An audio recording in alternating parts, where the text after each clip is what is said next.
గౌరవ పార్లమెంట్ సభ్యులు రఘురామ్ రెడ్డి గారు వేరే కార్పొరేషన్ గౌరవ పార్లమెంట్ సభ్యులు రఘురామ్ రెడ్డి గారు వేరే కార్పొరేషన్ ఈనాడు నా చేతుల మీదుగా రామదాస్ గారు పుట్టిన స్థలంలో ఒక అద్భుతమైన మండపాన్ని, మందిరాన్ని, ఒక కార్యక్రమాన్ని నా చేతుల మీద ఇప్పుడే ఓపెన్ చేసుకున్నాం. సుమారు 3 కోట్ల రూపాయలతో అన్ని వసతులతో ఆనాడు రామదాస్ గారు శ్రీరామచంద్రులకి, సీతమ్మ వారికి ఏవైతే సేవలు చేసిన ప్రతి విషయాన్ని కంటికి కొట్టొచ్చేటట్టు చిత్రపటాల ద్వారా లోన అద్భుతంగా ఏర్పాటు చేశారు.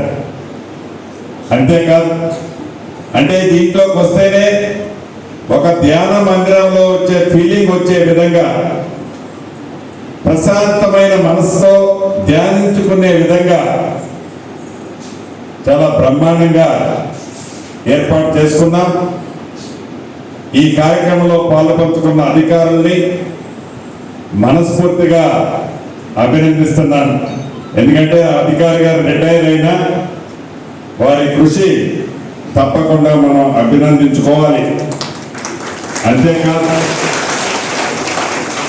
4 రోజుల క్రితమే ఉప ముఖ్యమంత్రి వర్యులు భట్టి గారు, టూరిజం శాఖ మంత్రి వర్యులు జూపల్లి కృష్ణారావు గారు, ఎంపీ గారు, కార్పొరేషన్ చైర్మన్లు, నేను బౌద్ధ స్తూపాన్ని పరిశీలించి ఇక్కడ ఈ ప్రపంచంలోనే 4-5 పెద్ద బౌద్ధ స్తూపాలుంటే అందుట్లో మన నేలకొండపల్లిలో ఉన్న బౌద్ధ స్తూపం 3వ స్థానమో 4వ స్థానంలోనో ఉంటుంది.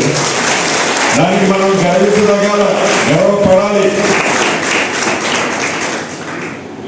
దాన్నే కాకుండా భక్త రామదాస్ గారికి సంబంధించిన ఈ గ్రామంలో, ఈ ఇంటి పరిసర ప్రాంతాలను కూడా నా సహచర మంత్రులతో పాటు ముఖ్యులందరం పర్యటించాం.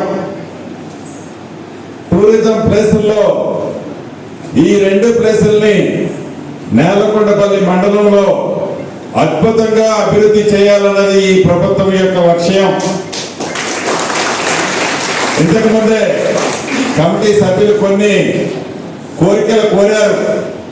ఒకటేనన్నా అని చెప్పి కనీసం ఒక 6-7 కోరికలు కోరారు పెద్ద ఆయన. దాంట్లో వారి స్వార్థం ఏమీ లే. ప్రజలకి ఈ భక్త రామదాస్ గారి చరిత్రని తెలియచేయడానికి, వారి జన్మస్థలం నుంచే తెలియచేయాలన్నది వారి తాపత్రయమే తప్ప వ్యక్తిగతంగానో వారి కుటుంబం కోసమనో ఏదో మంచి కోసం వారు అడగటంలా, వారి స్వార్థం కోసం అడగటంలా, మనందరి బాగు కోసం, మనందరి మంచి కోసం, ఆ భగవంతుడి దీవెనలు మనందరి మీద ఉండటం కోసం ఆ వయసులో కూడా మోకాళ్ళు నొప్పులున్నా లెక్క పెట్టకుండా ఈ కార్యక్రమాన్ని పట్టుదలతో ఒక కృత నిశ్చయంతో వారు చేస్తున్నందుకు మరొక్కసారి వారిని వారి కమిటీ సభ్యుల్ని అభినందిస్తున్నా.